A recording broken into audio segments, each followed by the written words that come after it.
अस्सलामुअलैकुम, welcome to law information. आज की हमारी वीडियो इनकम टैक्स से रिलेटेड है, जिसमें हम सीखेंगे कि पेंशनर्स का टैक्स रिटर्न कैसे फाइल किया जाता है, क्या पाकिस्तान में पेंशन पर टैक्स लागू होता है, किस सूरत में पेंशनर्स को भी टैक्स अदा करना पड़ता है। ये सब कुछ आज की इस वीडियो में हम कवर करेंगे। तो आइए व्यूवर्स अपने टॉपिक की तरफ चलते हैं।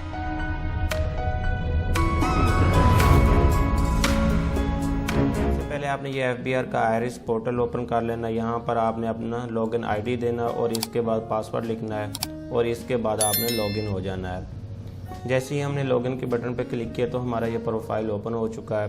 अब सबसे पहले मैं आपको बताता चलूँ कि जब भी कोई बंदा रिटायर होता है, गवर्नमेंट की तरफ से उसको जो माहाना पेंशन अदा की जाती है, जो हर महीने वो कैश करवाता है, उसके ऊपर टैक्स नहीं होता। वो जो पेंशन होती है वो टैक्स एग्जेम्प्टेड होती है।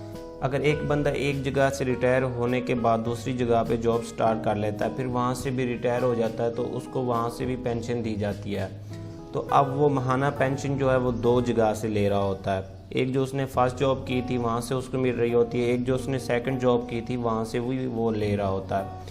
अगर ऐसी सूरत हाल हो तो फिर उसको एक जो पेंशन होगी उसके ऊपर टैक्स देना पड़ेगा। अब ये कौन सी पेंशन होगी, अब आपने ये कंपैरिजन करना है कि किस जगह से ज़्यादा पेंशन आ रही है। जहाँ से ज़्यादा पेंशन आपको मिल रही होगी वो आपकी टैक्स एग्जेम्प्टेड हो जाएगी, और उसके बाद जो दूसरी पेंशन दी जा रही होगी जो उससे थोड़ी कम होगी तो उसके ऊपर टैक्स लागू होगा, तो वो उसको सालाना टैक्स अदा करना पड़ेगा। अब बात करते हैं कि हम पेंशनर का टैक्स रिटर्न कैसे फाइल कर सकते हैं।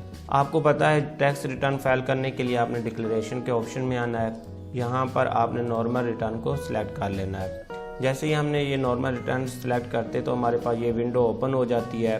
तो सबसे पहले आपने पीरियड सिलेक्ट करना होता है। यहाँ से आपको पीरियड का ऑप्शन नज़र आ जाता है, तो आपने यहाँ पे क्लिक करना है। आप जो भी रिटर्न फाइल करना चाहते हैं 2019, 20, 21 का, या आप फ्यूचर में 2022 का भी कर सकते हैं, तो उसके लिए आपने यहाँ पे अपना पीरियड सिलेक्ट कर लेना है। पीरियड सिलेक्ट करने के बाद आपको यहाँ पे सर्च का बटन नज़र आता है, इसके ऊपर क्लिक करना है और यहाँ से सिलेक्ट कर लेना है। अब देखें व्यूअर्स, हमारे पास यहाँ पे मुख्तलिफ ऑप्शन नज़र आते हैं। एम्प्लॉयमेंट का ऑप्शन, जब हम सैलरी पर्सन होते हैं तो हमने यहाँ पे सैलरी पर्सन को सिलेक्ट करते हैं। तो अगर हमारा बिजनेस होता है तो हम यहाँ बिजनेस वाले टैब को सिलेक्ट कर लेते हैं। अब हम पेंशनर्स के लिए जब रिटर्न फाइल करते हैं तो हम अदर सोर्सेज के अंदर आएंगे। यहाँ पे हमारे पास रिसिप्ट और डिडक्शन का ऑप्शन नज़र आ रहा है, इसके ऊपर हमने क्लिक कर लिया। अब यहाँ पे अगर आप देखें गौर के साथ तो यहाँ पे एन्युटी और पेंशन का ऑप्शन आपको नज़र आ रहा है। तो आपने इस वाले टैब के अंदर जितनी भी आपकी सालाना पेंशन आपको दी जाती है वो आपने एंटर करनी है। मेरे केस में ये 3,50,000 रुपये है, तो मैं इसको एंटर करने के बाद कैलकुलेट के बटन पे डबल क्लिक करता हूँ। अब देखिए यहाँ पे हमारे पास जो है amount subject to normal tax के अंदर भी ये ऑटोमेटिकली सिलेक्ट हो चुका है। अब आपने क्या करना है, यहाँ पे टोटल अमाउंट के साथ ही अमाउंट एग्जेम्प्टेड फ्रॉम टैक्स से लिखा हुआ है, तो हम यहाँ पर भी 3,50,000 को एंटर कर लेंगे, क्योंकि ये जो पेंशन दी गई है ये टैक्स एग्जेम्प्टेड है। 3,50,000 लिखने के बाद आपने दोबारा कैलकुलेट के बटन पे डबल क्लिक कर देना है। अब देखिए यहाँ पे हमारे पास ये 0 हो चुके हैं, तो यहाँ से आपका काम ख़त्म हो गया। अब आपका दोबारा वही तरीक़ाकार है जो हम नॉर्मल रिटर्न के अंदर करते रहते हैं। अगर हम कंप्यूटेशन के अंदर देखें तो हमारे पास भी एडवांस टैक्स या एडमिटेड इनकम टैक्स कोई भी यहाँ हमारे पास टैक्स जो है वो शो नहीं हो रहा, क्योंकि जो टैक्स था वो एग्जेम्प्टेड था। हमने टैक्स एग्जेम्प्टेड वाले खाने में इसको दर्ज कर लिया था, तो इस वजह से हमें कोई भी टैक्स अदा नहीं करना पड़ेगा। अब हम आते हैं वेल्थ स्टेटमेंट के अंदर। सबसे पहले आपने पर्सनल एक्सपेंसेस के अंदर आ जाना है। यहाँ पर आपने अगर कोई मकान वगैरह का रेंट दिया है तो वो आपने लिखना है। मेरे केस में जो रेंट है वो है 50,000 रुपये रेंट हो गया। इसको मैं कैलकुलेट के बटन पे क्लिक कर दूंगा। आपकी कोई गाड़ी वगैरह जो उसको मेंटेन रखने के लिए अखराजात हुए हैं वो लिखने आपने। ट्रैवलिंग अगर आपने कहीं किया तो उसके जो भी अखराजात हुए हैं वो आपने एंटर कर लेने। मैं यहाँ पे 20,000 रुपये लिख लेता हूँ। इसके बाद बिल वगैरह जो आपने अदा किए हैं तो इलेक्ट्रिसिटी का वो आपने लिख लेना है। मैं यहाँ पे 50,000 रुपये जो सालाना इनके बिल हैं वो मैं यहाँ पे एंटर करता हूँ। उसके बाद वाटर के जो हैं वो 20,000 रुपये हैं, और इसी तरह से जो गैस का बिल है वो हमारे पास 25,000 रुपये है। ये जितनी भी आप चीज़ें लिखेंगे उसके बाद आपने कैलकुलेट के बटन पे लाजमी क्लिक करना है। टेलीफोन का बिल अगर आपका आया तो वो लिख लेना है। मेडिकल जितने भी अखराजात हुए हैं वो आपने लिख लेने हैं यहाँ पर। तो आपको यहाँ पे सारे ऑप्शन नज़र आ जाएंगे। और फंक्शन या गैदरिंग के अंदर आपके कोई अखराजात आए हैं, कोई शादी वगैरह का फंक्शन आपने अटेंड किया या कोई पार्टी वगैरह पे आप गए हैं, उसके भी जो एक्सपेंसेस हुए हैं वो भी आपने यहाँ पे एंटर कर लेने हैं। तो मैं यहाँ पे इनके लिख लेता हूँ जी 20,000 रुपये। तो यहाँ पे ये जो टोटल अमाउंट अभी तक हो गया 2,15,000 रुपये हो चुके हैं।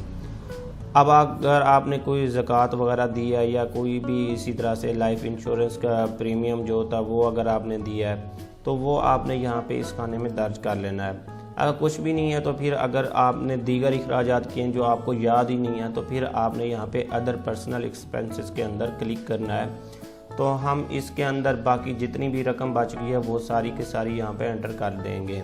1,35,000 रुपये बच गए थे, हमने वो लिख लिए हैं। तो अब हमारे पास 3,50,000 रुपये जो है वो इनके पूरे हो चुके हैं क्योंकि इनकी सेविंग कुछ भी नहीं हुई है। पर्सनल एसेट के अंदर आएंगे, यहाँ पर आपके पास जो भी चीज़ मौजूद है वो आपने लाजमी यहाँ पे लिखनी है। अगर देखें यहाँ पे सारे जितने भी आपको ये नज़र आ रहे हैं टैब, इनको आपने रीड आउट करना है। इसमें से कोई भी चीज़ आपके पास मौजूद है तो आपने उसको एंटर करना है। अब सबसे पहले एग्रीकल्चर प्रॉपर्टी है, यहाँ पे भी लिख सकते हैं। इसका दूसरा ऑप्शन भी है, मैंने लास्ट वाले रिटर्न में बताया हुआ है।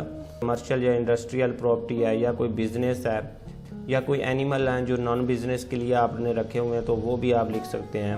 अच्छा जी, आपने इन्वेस्टमेंट की हुई है, मतलब कि कोई बॉन्ड या सर्टिफिकेट या इस तरह से कोई भी आपने पॉलिसी ख़रीदी हुई है या स्टॉक एक्सचेंज के अंदर आपने कोई शेयर वगैरह ख़रीदा हुआ तो वो यहाँ पे लिखेंगे। तो यहाँ पे लिखने के लिए यहाँ पे आपको छोटा सा प्लस का साइन नज़र आ रहा है, इसके ऊपर क्लिक कर देना है। आपने जिस भी बैंक के अंदर इन्वेस्टमेंट की हुई है वो आपने अकाउंट नंबर लिखना है। तो मैं यहाँ पे कोई भी एक फर्जी सा अकाउंट नंबर दे देता हूँ। ये लिखने के बाद आपने टाइप के अंदर बताना है कि सर्टिफिकेट है या बॉन्ड्स हैं। मैं सेविंग सर्टिफिकेट लिख लेता हूँ। उसके बाद दूसरे नंबर पर NBP national bank of Pakistan में है, तो ये भी लिखने के बाद मैंने इसको क्लिक कर दिया है। तो अब कितने के हैं अमाउंट आपने यहाँ पे लिखनी है। तो इनके पास 2 लाख रुपए के जो हैं वो सर्टिफिकेट हैं। ये लिखने के बाद आपने यहाँ पे डबल क्लिक कर देना है। उसके बाद अगर कोई मोटर व्हीकल्स है तो वो आपने लिखनी है। तो इनके केस के अंदर हम एक एंटर कर देते हैं मोटरसाइकिल को। उसका सबसे पहले आपने रजिस्ट्रेशन नंबर देना होता है। यहाँ पे रजिस्ट्रेशन नंबर लिखने के बाद इसके बाद आपने यहाँ पे देखो आपको नज़र आ रहा है प्राइवेट है या कमर्शियल है और कौन सी कंपनी के, मॉडल कौन सा है, इंजन कैपेसिटी क्या है, ये सब कुछ हम इसके अंदर लिख लेते हैं। ये लिखने के बाद आपने इसकी अमाउंट बतानी है। तो यहाँ पे इनकी लिख लेते हैं जी 60,000 रुपये की है। तो इसके बाद आपने डबल क्लिक कर देना है। यहाँ पे प्रीशियस पोजेशन के अंदर आपने लिखना है कोई भी कीमती आइटम आपके पास है। तो इनके पास गोल्ड है तो उसको लिखते हैं हम जी गोल्ड है, कितने तोले है जी, उसके लिए हम लिख लेते हैं जी इनके पास 5 तोले जो है वो गोल्ड है। फिर इसकी मालियत आपने लिखनी है कि कितनी है 5 तोले की। आज के हिसाब से देखें तो कम से कम जो है वो 5,50,000 रुपये के जो हैं वो इनके पास गोल्ड मौजूद है। और इसके अलावा पर्सनल आइटम या कैश है आपके पास तो आपने यहाँ पे कैश जितना भी है वो आपने लिख लेना है। 3 लाख रुपए इनके पास जो है वो कैश मौजूद है। तो इसके ऊपर भी आपने कैलकुलेट कर देना है। एनी अदर एसेट कोई आपके पास है तो वो लिख देना है। किसी और के नाम पे अगर कोई एसेट वगैरह है तो वो लिखने आपने। जो भी आपके पास डिटेल हो वो आपने लाजमी यहाँ पे एंटर कर देनी है।